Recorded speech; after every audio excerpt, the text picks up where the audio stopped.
Students, let us continue the lesson which we had stopped.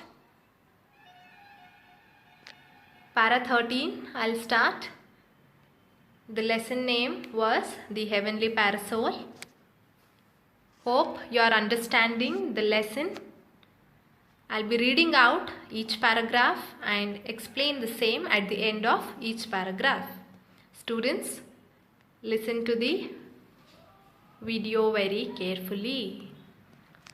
Para 13. Stop, cried the king, shocked at this sight. You wretch, you dare threaten another's life in my realm. The barbarian dropped his sword in terror and fell on his knees before the king. O noble one, have mercy. I am the leader of a troop of barbarians that live in this wood. My little son has fallen prey to some disease and is on his deathbed.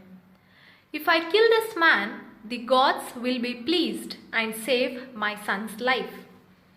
If you prevent the sacrifice, my son dies and the rest of my troop will give up their lives with him. In this paragraph, the king is asking to stop the sacrifice of human being to the goddess. When king said this, the barbarian fell on king's feet and he explained as to why this sacrifice was taking place. The reason behind this human sacrifice. As the barbarian's son was about to die due to some disease, they were pleasing the gods to save him. And he further explains that if this sacrifice is not done, all other members of the troop, along with his son, were ready to die. Para 14. The king glanced towards a bundle on the temple porch and presumed it to be the sacrificed boy. His heart was torn with confusion and compassion. The king he glanced over the entrance of the temple. He saw a bundle there.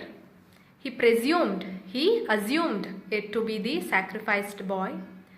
On seeing the scenario, he was hurt and his heart was torn. He was feeling very low and he was confused, and also he was pitying on the boy. Para 15. This man whom you desire to protect, continued the barbarian, was wandering about alone and friendless in the forest. Is he of more value to you than this child with whom many persons are connected?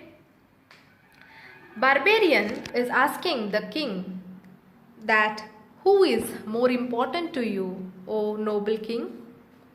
Whether the lonely boy who was wandering in the wood alone and friendless, or my child meaning barbarian's child, with whom many persons were connected. He questioned the king Meghavahana. Para 16.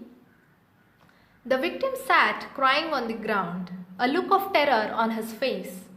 Tears fell from the barbarian's eyes. Sir, tell me what to do, he cried. I cannot see my son suffer this way. Here, by this incident, the barbarian started crying. His tears started rolling down.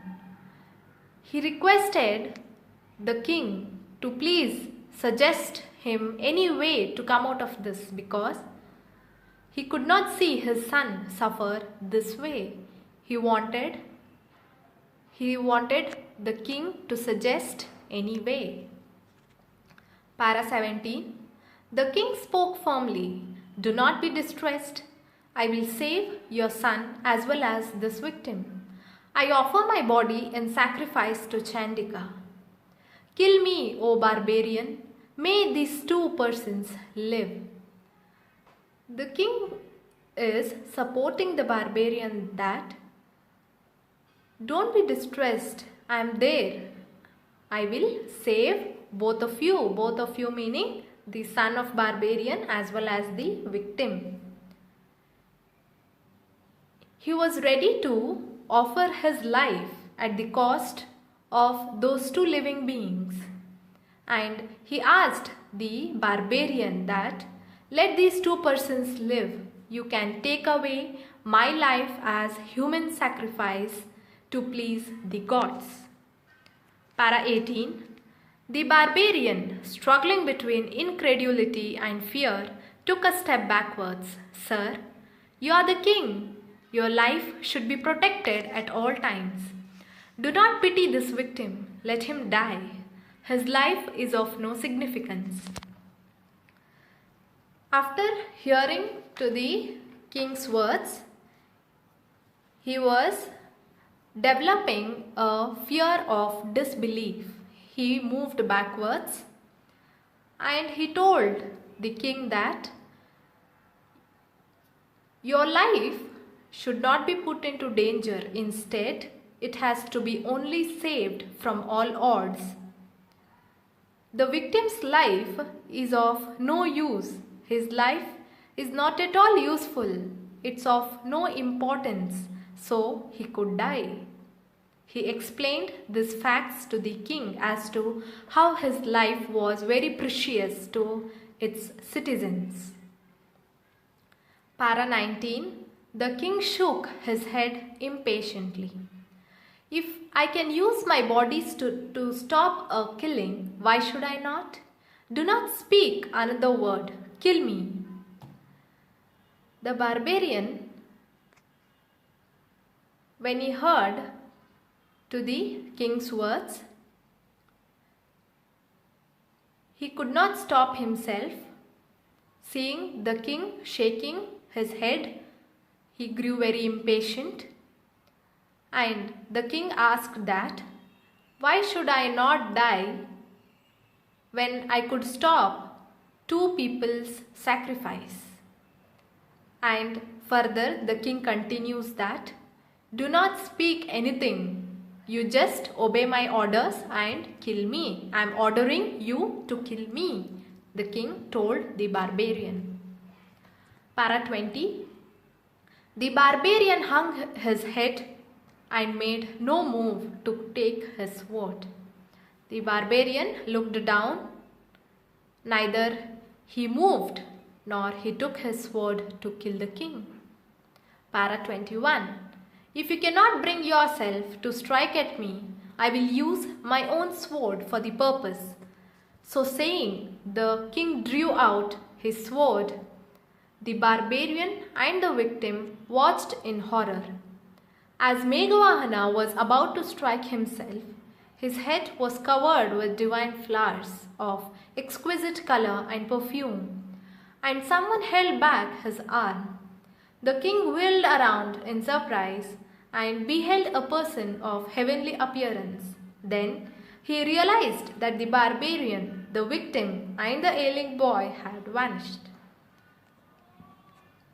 In Para 21, the king warned that if he is not killed, he will kill himself. So saying this, he took out his sword. But at the same time, by the king's actions, the barbarian and the victim were growing very nervous. The Meghavahana was about to strike himself. His head was full of flowers suddenly, and he felt as if someone was holding his arm backwards, which prevented him from killing himself.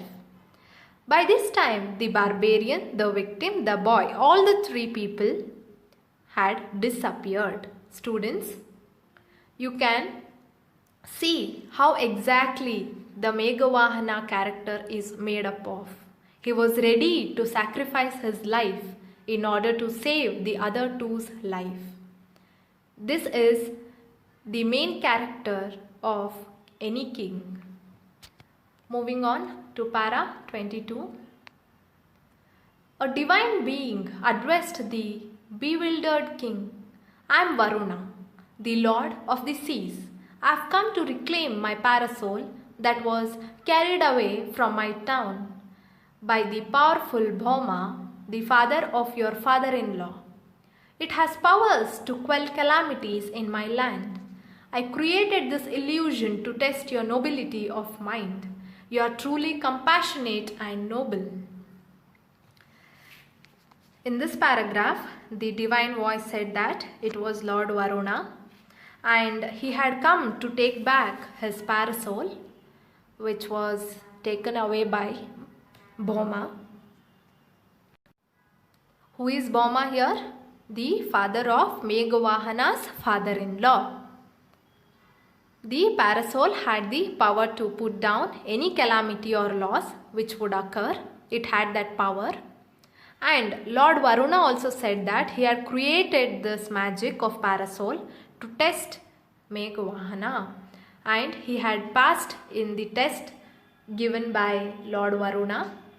And he praised. Who praised? Lord Varuna praised the king Meghavahana that yes, you are truly compassionate and noble, since you were ready to give up your life for the sake of those two lives. Para 23. Meghavahana bowed before the divine being and returned the parasol reverently to him. Then he asked hesitantly, O Lord, encouraged by your praise, I wish to ask for a boon. I need help to cross the waters so that I may conquer the island. Lord Varuna had come to take back his parasol. Meanwhile, Meghavahana sought his blessings and returned the parasol with due respect, reverently meaning with respect. Meghavahana hesitantly asked Lord Varuna that since you have praised me, I want to ask a boon from you. I had a wish. He had to cross the huge waters in order to acquire the land of Lanka. So he wanted Lord Varuna to bless him. Para 24. Varuna smiled. So be it. When you desire to cross the ocean, I will pull away the water. Then he disappeared with the parasol. Lord Varuna readily blessed him and said that whenever he desires or whenever he wants to cross, he would take away the waters and make way for Meghavahana and his army to reach Lanka. This was the assurance given by Lord Varuna to the king Meghavahana. Para 25. The following day, Meghavahana assembled his troops on the shore. The waters swelled and crashed on the sand, and the soldiers trembled at its might. Meghavahana rode forward and plunged into the foaming ocean. All at once, the waters parted, and the king, smiling at his troops' astonishment, beckoned them to follow him. In this wondrous manner, Meghavahana reached Lanka and won over its king Vibhishana in the form of friendship. Now Meghavahana was very happy by the Lord Varuna's assurance. The next day, along with his troops, Meghavahana arrived at the shore. He came at the shore and he sunk himself in the foaming ocean. But his soldiers were very scared at the waves of the ocean. Suddenly, when Meghavahana had sunk himself, the waters made way for troops to walk. At this scene, the troops were very surprised as Meghavahana told them to follow him. All the troops followed him. Like this, Meghavahana reached Lanka and won over the king Vibhishana who was ruling there, but in the form of friendship, not by waging a war. Para 26. On returning home, Amritaprabha welcomed him and then looked around in confusion. Where is the parasol, my lord? She asked. It never leaves your side. It was never mine to keep, he answered. Yet The mark of favor shown to me by its divine owner will guide me through my life. As he spoke, the skies darkened as if the parasol was casting its shadow over him, even from its heavenly abode. In para 26, after the victory, he returned back home and Amrita Prabha, his wife, welcomed him after the great victory against Vibhishana. She was unable to find the parasol and was in confusion state of mind. She asked Meghavahana as to where is the parasol. Meanwhile, Meghavahana replied that it never belonged to him to stay with him always. So, it had already showered a favor on him through which he would be guided by its owner throughout his life. During this conversation between him and his wife, the sky turned black and seemed as if the parasol is blessing him by casting its shadow even from the heavenly abode, even from the paradise. Meghavahana, the king, is being blessed. So here we end the unit 1 of your English subject. Students, listen to the video until you understand properly. With the next class, we'll continue with its question and answers and the learning activities that follow after this unit. Thank you, students, for paying attention.